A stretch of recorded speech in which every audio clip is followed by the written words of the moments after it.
আন্দোলন করে এই ছেলে তোমাকে তো চিনে রাখবো, তুমি করবে না।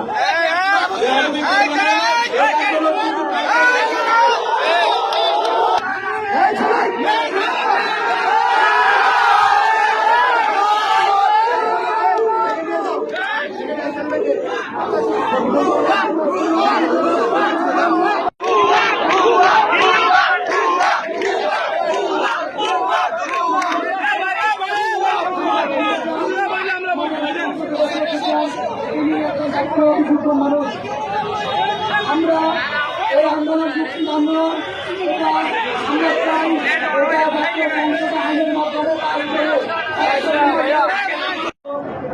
তোমাদের একটা দাবি নিয়ে চিন্তা করছো, তোমাদের এই কষ্টের প্রতি এই আন্দোলনের প্রতি আমাদের ভালোবাসা আছে। তোমরা যে কষ্টটা করছো এই বয়সের তারুণ্যের ধর্ম কোন একটা বিষয় নিয়ে প্রতিবাদ করা। আমি তোমাদের অনুরোধ করবো যে জনদুর্ভোগ তৈরি করে এটা দীর্ঘ শুনতে পাবে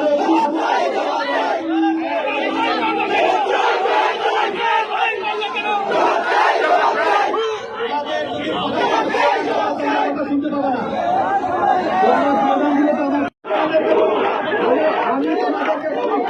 আমরা ভিতর হয়ে এসেছি, আমি এখানে নতজানু হয়ে আসি নাই। অতএব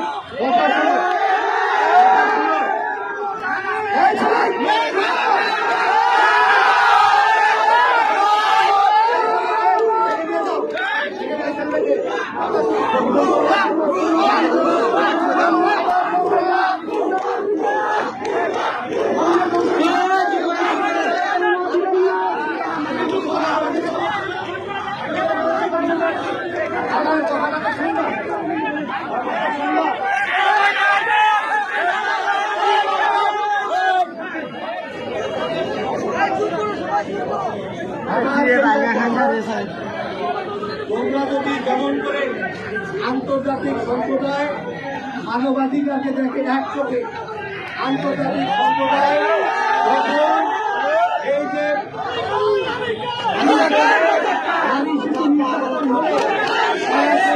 কথা বলে আমার ফিলিস্তিনি নারী শিশু নির্যাতিত হলে একই ভাষায় কথা বলে না।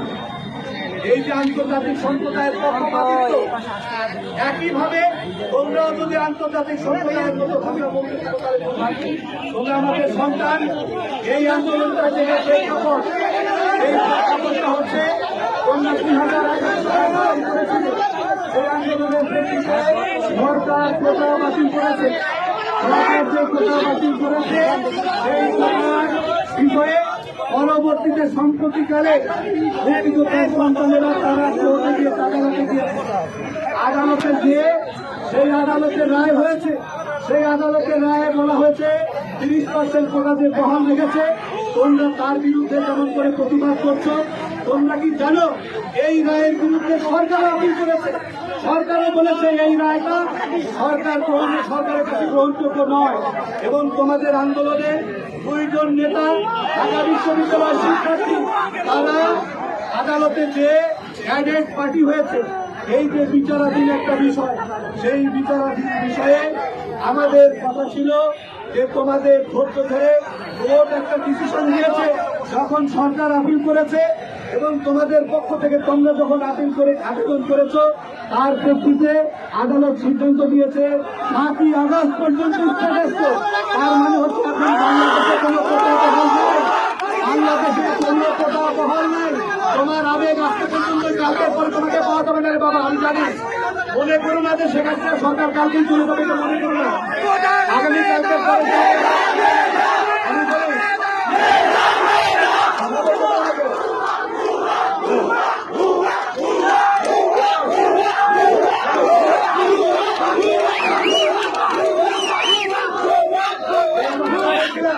তোমাদের আদালত যেখানে রায় দিয়েছে বলেছে 7 তারিখ পর্যন্ত স্থগিত।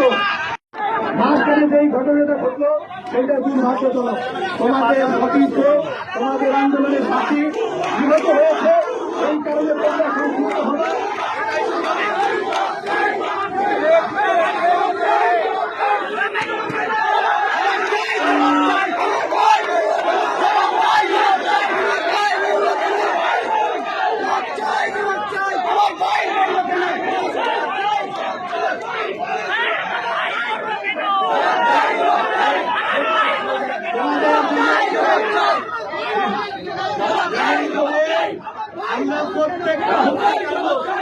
প্রত্যেকটা যারা নিহত হয়েছে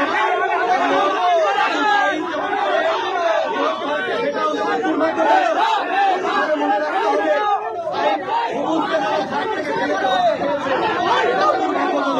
আমাদের সবগুলি দিতে হবে।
তোমাদের এই প্রতিবাদের ভাষা তোমরা যখন শান্তিপূর্ণ আছো সেই শান্তিপূর্ণ ভাবে তোমরা তোমাদের কর্মসূচি পালন করো।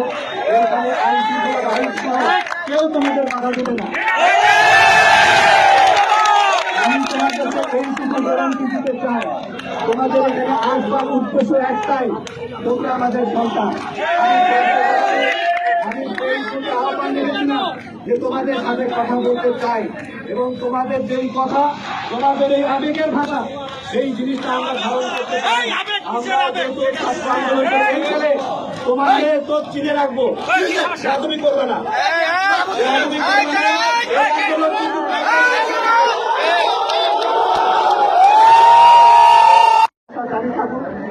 তোমরা শান্তিপূর্ণ কর্মসূচি করো, কোনো আইন শৃঙ্খলা বাহিনী তারা কেউ আসবে না। এখানে আমাদের আইন শৃঙ্খলা দায়িত্বের যে সমস্ত পুলিশ এবং বিজিবি ভাইরা রয়েছেন তাদেরকে আহ্বান করবে, আমাদেরই সন্তান, এদের সঙ্গে কোন রকম যাতে সহিংসতার দিকে না যায় সেই জায়গায়। তোমাদের প্রতি অনুরোধ করব, তোমাদের প্রায় ৯৯% যে ছেলে মেয়েদের আবেগ তার সঙ্গে 1% আছে আলাদা, তারা হতকারী করতে চায়।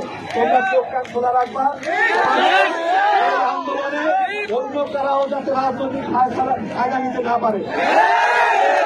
তোমাদের এই কোটা সংস্কার বা কোটা বাতিলে যেই আন্দোলনই হোক, সেই আন্দোলনের দাবির মধ্যে থাকো।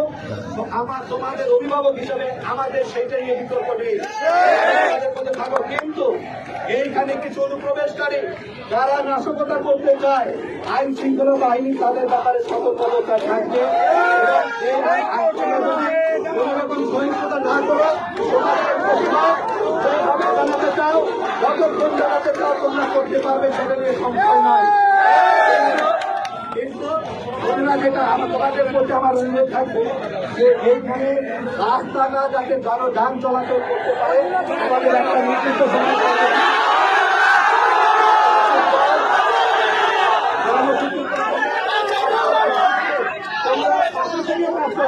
আন্দোলন করো, কি করতে চাও আমাকে বলো।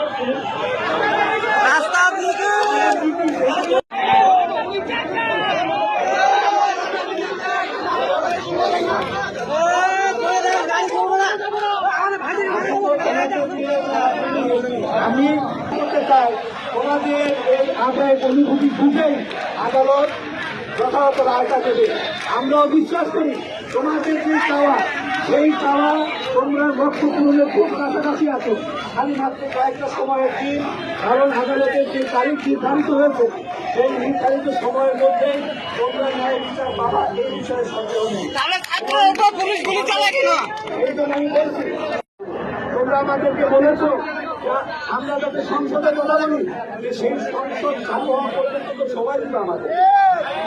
আমরা যদি তোমাদের ভাষা কথা বলতে না পারি,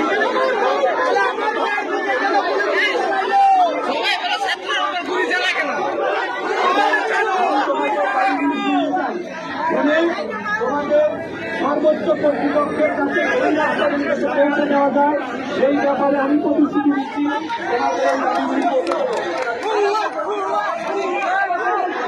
এগুলি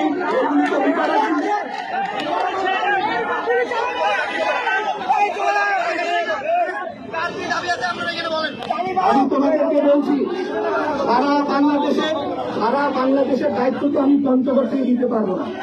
আমি যেই দায়িত্বটা নিতে পারবো এইটুকু তোমাদের গ্যারান্টি দিয়ে বলতে পারি, পঞ্চগড়ের কোন জায়গায় তোমাদের উপরে আইন শৃঙ্খলা বাহিনীর কোন নির্যাতন হবে না। সেইটা আমাকে ভরসা রাখতে পারো। আমি পঞ্চগড়ের একটা দায়িত্ব নিতে পারি বাবা। তোমাদের প্রতিনিধি হিসাবে আমার দায়িত্ব। এবং দেখো, আমি কিন্তু তোমাদের কাছে আসছি, তোমরা আমাকে দাওয়াত করো না। আসছি এবং তোমাদের প্রতি শ্রদ্ধা দেখানোর জন্য তো আসছি। তোমাদের প্রতি যে শ্রদ্ধা দেখানোর জন্য আসছি, সেইটা দয়া করে তোমরা বলতে করবা। আর তোমাদের এই রাজপথের যে আন্দোলন, সেই আন্দোলন শান্তিপূর্ণ হোক, যাতে কোনো সহিংসতার মধ্যে না যায়, কোনো দুষ্কৃতিকারী যাতে এটাকে রাজনৈতিক ফায়দা হাসিলের চেষ্টা করতে না পারে। তোমাদের প্রতি তোমাদের একজন অগ্রজ হিসাবে তোমাদের প্রতি আমার নিবেদন, সেই বিষয়ে তোমরা সতর্ক আন্দোলনের মাধ্যমে হয়েছে তোমাদের উপরে নিপীড়নমূলক না হয়, সেই দাবি তোমরা করতে পারো। কোনোভাবে তোমাদের প্রতি যাতে কোনো ছাত্র সংগঠন অন্যায় আচরণ করতে না পারে, সেই দাবি তোমরা করতে পারো। সেই দাবি যদি সুবিধা হয়, কিন্তু রাজনৈতিক সংগঠন নিষিদ্ধ করার এই দাবি গ্রহণযোগ্য না।